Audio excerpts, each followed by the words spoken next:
Nation, ako nga pala Sir Jeff. At meron ako ditong 2B vacuum cleaner, 18 liters. So, simulan na natin. Ito yung kanyang packaging. Meron siya mga details dito sa gilid para mas makilala natin yung ating vacuum cleaner. And dito naman, mga details din niya, mga attachment. At sisimulan natin siyang buksan. Sa kanyang packaging, andito yung kanyang manual. At meron po siyang safety foam para po sa ating vacuum cleaner. At meron siyang hose. Flexible hose po ito sa kanyang vacuum cleaner attachment.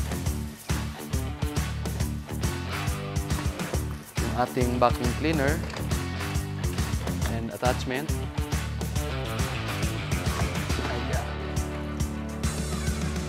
Meron po tayo ditong attachment pa rin, kanyang manual, at meron siyang 4 na gulong.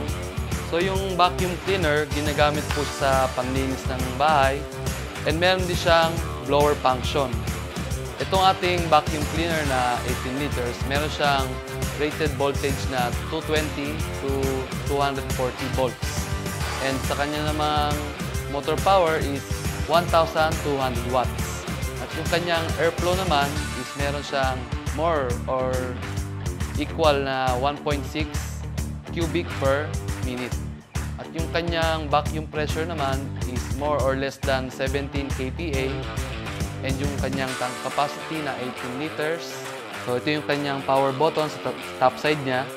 So pagka i-on po natin siya, hold lang natin ng 2 seconds, 1 or 2 seconds, and release. Mag-start na po siyang umandar. Yung kanyang vacuum naman dito sa front side niya, itong bullet to, ito ina-attach yung kanyang flexible hose na pinagkakabitan ng ating attachment na floor brush. Sa floor brush naman, pwede siyang lagyan ng attachment na extension. Ito po yun. So, dalawa po yan. Pwede natin siyang bawasan. Depende po sa gagamit. Yung attachment niyan, dito nang nilalagay. And sa extension, dito po sa side. At dito natin siya i-attach sa flexible hose. Yan, dito po yan. Dito sa kanyang handle, meron siyang sliding block para po pagkakailangan natin magbawas ng pressure ng vacuum, ma-adjust po natin dito sa kanyang sliding block. Sa pag-attach naman ng vacuum, dito po yan, slide lang natin itong kanyang attachment na flexible hose. Twist lang natin siya hanggang mag-lock. So pagkagamit tayo ng blower function naman, dito natin siya i-attach sa taas. So twist lang natin yan at higpitan. Pag nag-click na po yan, naka-attach na po yung ating blower function. Meron din po tayong attachment na small brush para po ito sa mga corner o masisikip na side ng bahay. Ito po yung pwede natin gamitin. 2-in-1 na po siya. Pwede siyang may brush, pwede siyang wala. So, ito po yung attachment niya. Itong ating vacuum cleaner is 18 liters na yung kanyang capacity. At meron siyang motor power na 1,200 watts. Yung dito sa kanyang cord naman, meron siyang haba na 2.3 meters para po mas malawak na yung area na pwede nating paggamitan ng vacuum cleaner. And meron po siyang bigat na 6.1 kg. Magaan na po siya. Yung kanyang voltage naman is 220 volts hanggang 240. So household outlet po yun. So once na nakasaksak na, i-on na po natin siya. Hold lang po natin ng 1 to 2 seconds. Mag-i-start na siyang umandar. So, dito sa kanyang side naman, meron siyang air exhaust. Dito lumalabas yung kanyang hangin para po mas matagal po yung gamit natin and hindi po mag-overheat yung ating motor. So, sa pag-off naman po, 1 to 2 seconds na hold. Pagka nire-release po, mamamatay na po yan.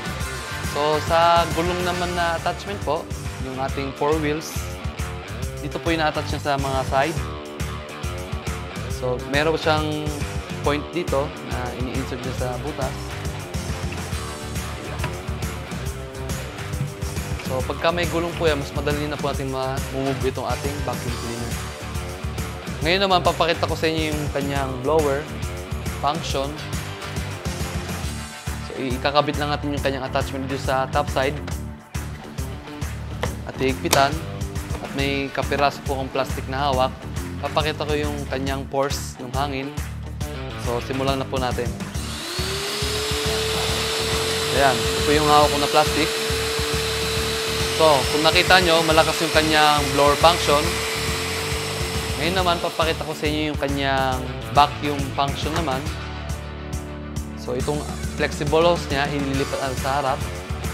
Dito sa front side. Insert lang at iigitan. So, yan. Tatabi lang po natin yan.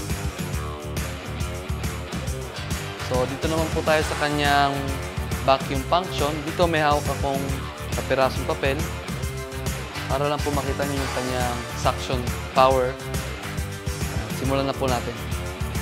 So, kapag on, hold lang, and kung nakita nyo, mabilis na nahigop yung mga kalat. So, nakita nyo po yung kanyang vacuum power. So, malakas na po siya at siguradong mapapadali po yung ating trabaho. Ngayon naman, papakita ko sa inyo yung kanyang dustbin. Dito po sa kanyang gilid, meron po siyang lock clip. I-release na natin yan. And yung top po yung tatanggalin natin. Dito po sa kanyang top side, andito po yung kanyang motor.